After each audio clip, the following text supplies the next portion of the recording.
small town in Springfield, Ohio has become the source of so much controversy over the past few days and recent time as of the recording of this video. From everything from allegations of migrants eating cats and dogs to heightened crime to residents of that town being priced out of their own places due to the influx of people and the shortage of housing. So many different things are going on. And yet, the American right is unfortunately focusing on the wrong thing. They are focusing on the most sensational things, but not the most substantive things. But in this video, I'm going to look at the situation, and I'm going to focus on what it actually means for us as Americans, what it means for our political experiment, and how questions of national identity and immigration and economic integrity all come together in this saga to give us a lot of thought-provoking material to hopefully be able to right the tide that is unfortunately going against many in Middle America on this topic. Before we get to that, my friends, hope all of you are doing well. I am Christian Watts. Thank you so much for being here. If you enjoy political and social commentary with a philosophical bent, then I must implore you, please like, share, comment, subscribe, do whatever you can to get our messages out there. Even if you disagree with me, my friends, this is a time for choosing in the sense that we have a choice. We can either continue to approach our discourse with things that make us feel comfortable, or we can ask uncomfortable questions in a compelling, non-provocative, but compelling and substantive way. And by doing that, hopefully get more light and less heat as it relates to our understanding of certain issues. So thank you guys so much for being here. Now please enjoy the video. So, Springfield, Ohio has been besieged by attention, controversy, and allegedly so many other factors that have come about due to a recent phenomenon that is happening there. 20,000 Haitian immigrants have come to Springfield over the past few years as of the recording of this video. And depending on who you believe, and we'll get into the facts in a moment here, that has caused quite a bit of issues. Some people are alleging that cats and dogs have gone missing after the influx of these migrants. There was a significant bus crash that was tied to a Haitian immigrant that ended up in the death of an 11-year-old, which also caused tensions to flare up in the community. There have been reports of housing shortages, which we'll get to in a moment, and the cost of living in Springfield, which is normally agreed to be very low, has gone quite up. There have been so many different things that have been happening. And this event is so significant that it even attracted the attention of the candidates at the presidential debate, where President Trump so vigorously said that they are eating the cats and dogs in response to some of the things that have been seen and shown on social media. In Springfield, they're eating the dogs, the people that came in. They're eating the cats. They're eating the pets of the people that live there. Now, let me just be very clear here. I don't know what's going on with the cats and dogs in Springfield. There are reports from individuals that live in that community that their pets have gone missing and they have seen Haitian migrants doing things. Those reports exist. But also, the city officials have said those reports do not exist or they are not credible. I'm not going to tell you what to believe. I'm not going to make a case for either side. Humility is the virtue of a man who understands the limits of his knowledge. And my knowledge is limited. I have researched this question up and down, right and left. And at this moment, the best thing we have at best is that there are eyewitness reports. But eyewitness reports enough are not enough to establish the existence of a particular activity. However, I'm going to make an argument that's not going to be very popular. I don't think it very much matters in the grand scheme of things if cats and dogs are going missing. While it is horrific, and by the way, I am a cat owner. I've had a cat who was 17 years old. I love him to death. He's been there with me since I was 7. I love him to death. And if anything ever happened to him, I would be absolutely dismayed. But that is not the most important thing. In fact, I think this very topic is so rich in insight for us as Americans to reflect on the condition of our nation, to reflect on what it actually means to be an American, and also to reflect on the question, the relationship between immigration and economic prowess. These are some very important questions that are going, untalked about because people would rather post cat memes and scream about that issue. You cannot meme your way out of cultural erosion. You cannot meme your way out of the ideological subversion of your country. You cannot meme your way to a solution to a complex issue that impacts so many different people. Therefore, I'm not going to spend very much time talking about the cat and dog issue. So I get any comments saying, Christian, why aren't you talking about that issue? Because it's not important. What's important are the topics I mentioned. So in order to understand what's going on in Springfield, we have to understand the history of the problem. So a lot of accounts of this problem are going back to 2017 when a Japanese car part maker came to Springfield and gave them over 8,000 jobs. Now, Springfield is a very tiny town.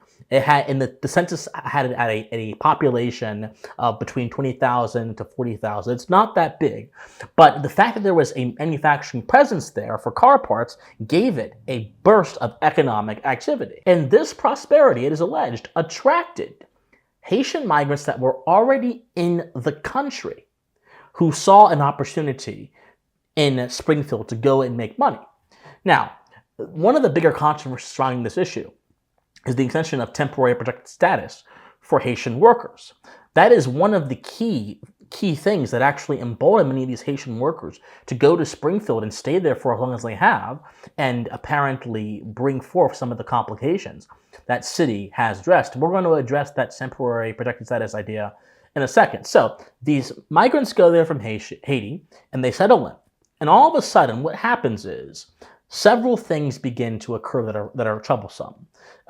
The clinics within Springfield begin to have to hire translators because, according to reports, this is from the Daily Mail, many of the migrants spoke Creole, which is the language they speak in Haiti. They did not actually speak English. So these small clinics in these small towns that are already understaffed were forced to hire on translators, which ballooned, according to reports, ballooned the budget for their translators in that clinic from $43,000 in 2020 to $436,000, which obviously is unsustainable, and that caused people to begin quitting jobs at the clinic. This problem bled into other institutions within the town of Springfield. This problem bled into the public school system. This problem bled into the housing system.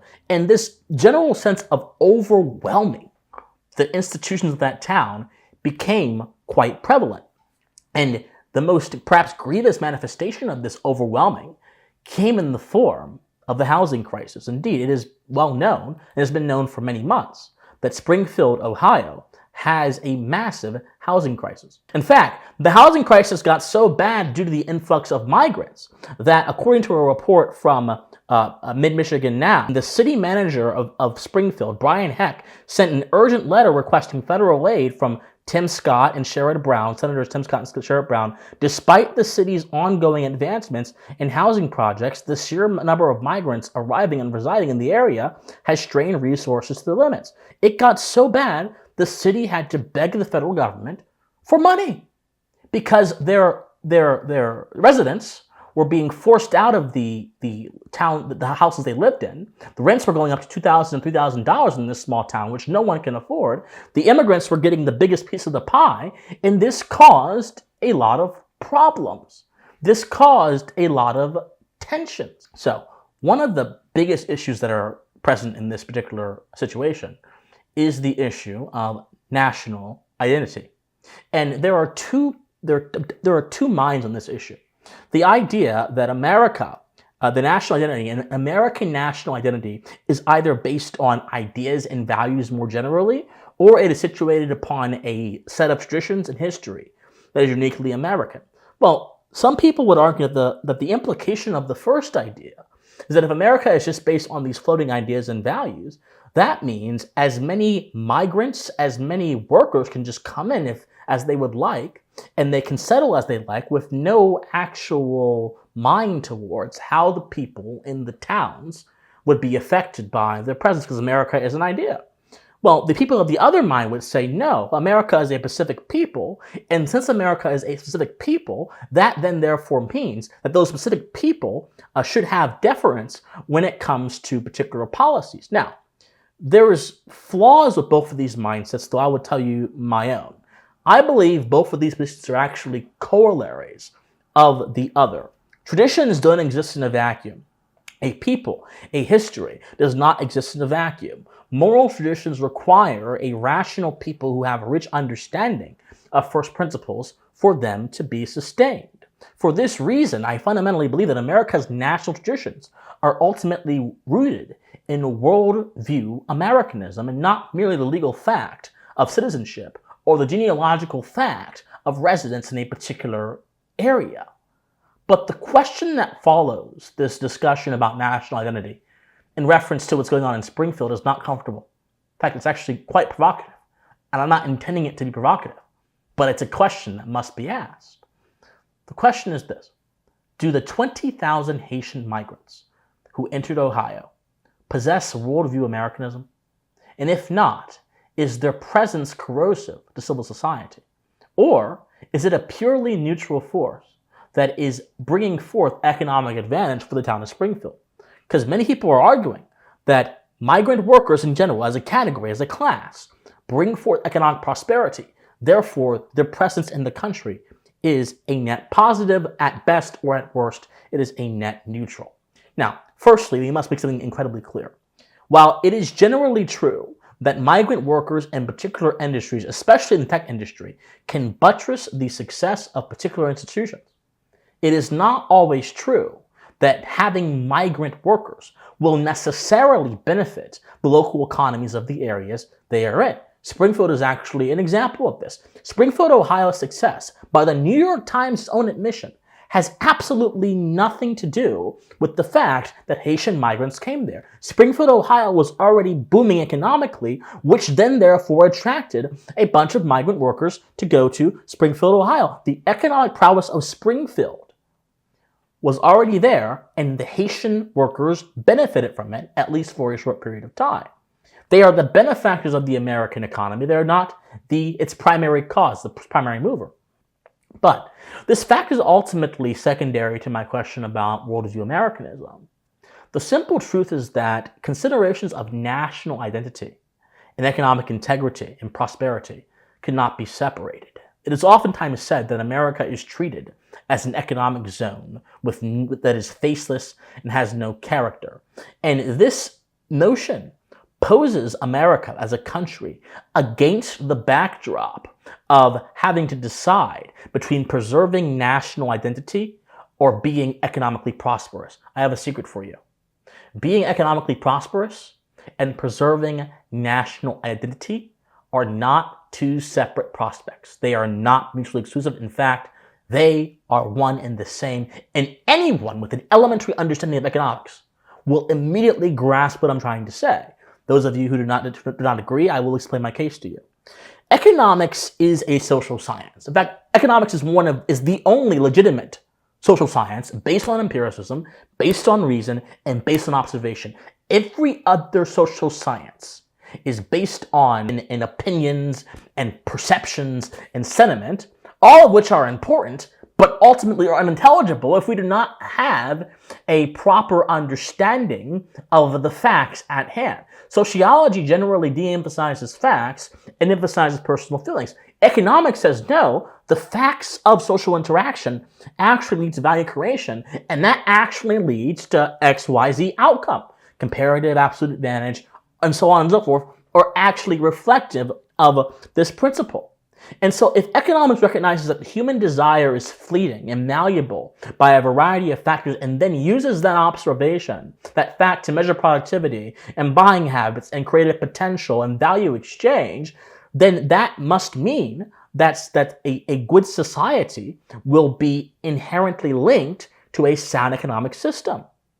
National identity is also concerned with the social mores and desires of a people, whereas economics measures their habits and their creative potential and their value exchange. The national identity measures their mores, measures their character, and also measures their desires in a particular form. On a foundational level, national identity embodies the virtues and principles which constitute the character of this country. The American context is particularly unique in this respect because since our national identity is composed of a set of axioms, set of ideas, that are both universal in scope and specific enough in our own historical context, these ideas can then be cross-applied to several things. These ideas, none other than natural law, reason, popular sovereignty, consider the governed, self-ownership, self-governance. All these things, charitability, all these things are essential for the worldview Americanism that I mentioned to actually exist. They are essential for the preservation of civil society. So, an American national identity is not one that is an all-inclusive worldview. It is not one that says anyone and anything, no matter where they come from, should be welcome in. It is a worldview in itself which disqualifies anyone who rejects any of its premises. If you reject the idea of natural law as a moral system of government, you can't be an American. If you reject the idea that reason is one of the higher values of human capability, and we should apply it to how we live in a society and how we live in relation to political order, you can't really be an American. If you reject that self-governance is a principle that must be respected by both society and authority, you can't be an American, because being an American is not a matter of having legal citizenship. Being an American is a matter of having a certain worldview that rests upon particular ideas. So, this is actually the problem that the Springfield Ohio situation poses. It's not just that it breaks down social cohesion, because we have seen in Springfield that it obviously is rotting the confidence of some people within that community to want to live there and so on and so forth. But that's not the only danger. That's what people point out. The real danger is that mass migration, far beyond just changing the identity of communities, challenges how the citizenry of America as a whole view worldview Americanism in a manner that dilutes identity. If you are willing to sacrifice premise 1, premise 2, premise 3 of worldview Americanism for the sake of inclusion, you are whittling down the virtues of your own nation, of your own homeland, to appease a foreign population. I don't care if they're from Sweden. I don't care if they're from Britain. I don't care if they're from Haiti. I don't care if they're from Venezuela. I don't care where they're from. You are whittling down what makes your country good, great, and sound to not offend or to appease sensibilities of foreign peoples. And that, my friends, is a recipe for collapsing the confidence a citizenry has in its own country and for ultimately losing its country. Now, this does not mean that we should embrace a kind of economic nationalism. This does not mean that we should shut off entry to workers across the world who could benefit the American economy. I 100% believe in having migrant workers. But as I mentioned in a video when I talked about President Trump's assertion that migrant workers should be able to have citizenship if they graduate college, I talked about that assertion. In that same video, I said what I'm going to say right now. I said that we could have migrant workers, but let's have migrant workers in a context that does not disenfranchise American workers. Let's apply the basic principles of comparative and absolute advantage. If there was a particular industry that migrant workers would help Americans do better at, because we don't have enough workers in that industry, or we don't have a skilled labor in that industry, then that is a fundamental benefit for Americans. But if there is an industry in a particular area that already has American workers, and bringing in migrant workers would ultimately displace those workers, make things more expensive for them, and dilute the quality of their community, we ought to consider not banning migrant workers, but not putting them or not enabling them to go to that area. Take them to an area where that is less of a problem.